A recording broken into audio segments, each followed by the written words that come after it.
Tonight, your host for this evening, I've worked with him many times. Please welcome your host for this evening, Mr. Kevin Seibert.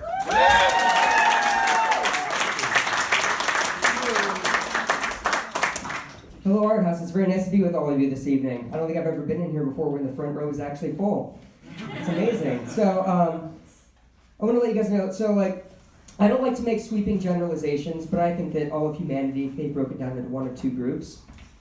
And those are people who grew up with Harry Potter as the ultimate savior and hero of their generation, and people who aren't even a little bit sexually attracted to me.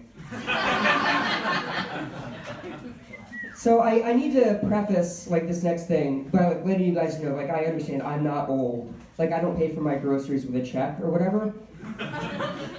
But I am starting to show signs of aging. For example, none of my favorite bands exist anymore. And I'm too exhausted to find new favorite bands.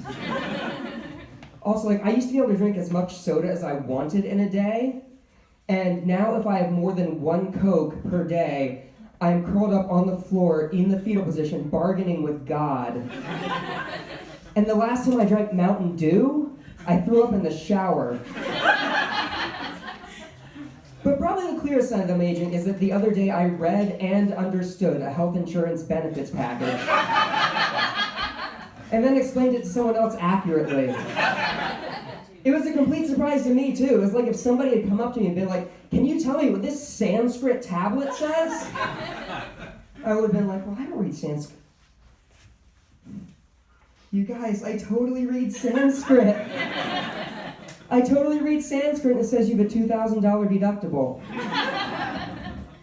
So it's a good thing that I know how health insurance works because I've had to make a lot of use of it over the last couple years. That's the other sign that I'm aging. I'm going to tell you about my health problems now. So I'm a hypochondriac, self-diagnosed, obviously. I say obviously because I feel like self-diagnosis is the one and only requirement for hypochondria. On WebMD, under symptoms, it should just say, if you think you have this, you do. And also a brain tumor. So one example of my hypochondria is a little while ago, I woke up in my apartment, in my bedroom, at 4:30 in the morning and found a bat flying around my bedroom. And, nothing happened. I managed to get it outside and everything, but, the rest of the night was a complete loss as far as sleep goes. Because you don't just go back to sleep after you wake up at 4:30 in the morning and find a bat flying around your bedroom. The only thing you do is panicked and sweaty reading about symptoms of guano exposure on the internet. So the next day, I went to the emergency room and insisted that I get rabies shots. Because rabies has been my biggest fear for my entire life. Ever since I was 4 and saw Old Yeller. And I think it's because, in this movie, Old Yeller loves the boy who owns him so much that to protect him, he gets in a fight with a wolf, and a herd of wild boars, and a bear. And he wins against all of them. And so to my 4-year-old mind, Old Yeller's this unstoppable force of nature. And then rabies kills him. So I guess I always just thought, if Old Yeller didn't stand a chance against rabies, what hope do I have? Of course, they didn't have shots back in Old Yeller's time. I mean, they did, but just one. I always like telling that one because, a lot of times there are people who just, get really upset about the dog dying at the end of that joke. It's come on, you guys do know how movies work, right? That dog was an actor, he's fine. Well, it's an old movie, he's long since been put down. But he was fine!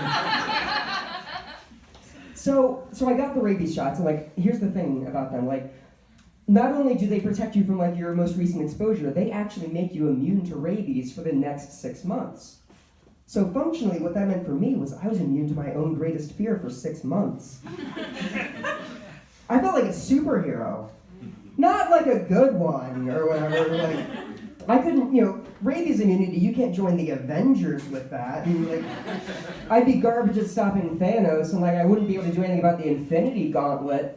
But I could definitely foil a bank robbery, provided it was being perpetrated by a gang of raccoons.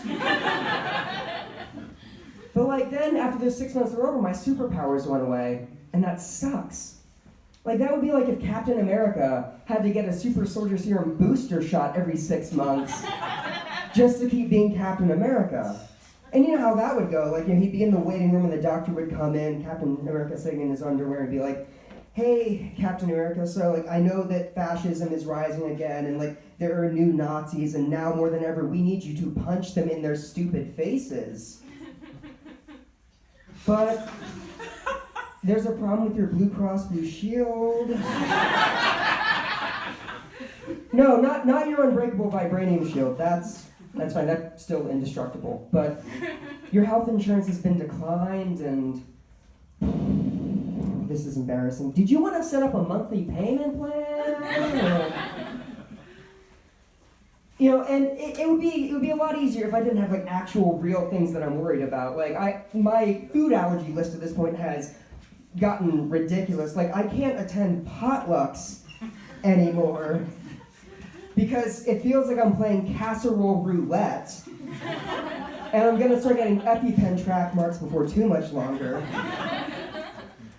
And now I'm allergic to aspirin, which I discovered by taking aspirin. Within about 30 minutes, my face got red and itchy, my throat constricted, and I got arthritis in just my left wrist for some reason. And the worst part of all of this is I didn't even take aspirin, it was baby aspirin. You know, the stuff that they make intentionally weak for people with sensitive constitutions. Not babies, though, as it turns out. Like, I don't know if you guys know this. You can't give a baby aspirin because it might kill them. That's terrible product naming, right? Like, calling a baby aspirin when it can kill a baby would be like calling rat poison vermin thrive. Or like if McDonald's called the Big Mac Slim Fast. Or like if Comcast called whatever it is that they do internet service. You know, like they need to change that product name, like calling it baby aspirin when it can kill a baby, because like nobody wants to kill a baby. Except liberals, we have an agenda.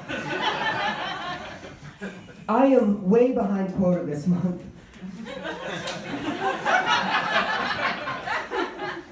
And don't think that Nancy Pelosi doesn't count every last baby, you guys. All right, thanks a lot. You guys ready to get this started?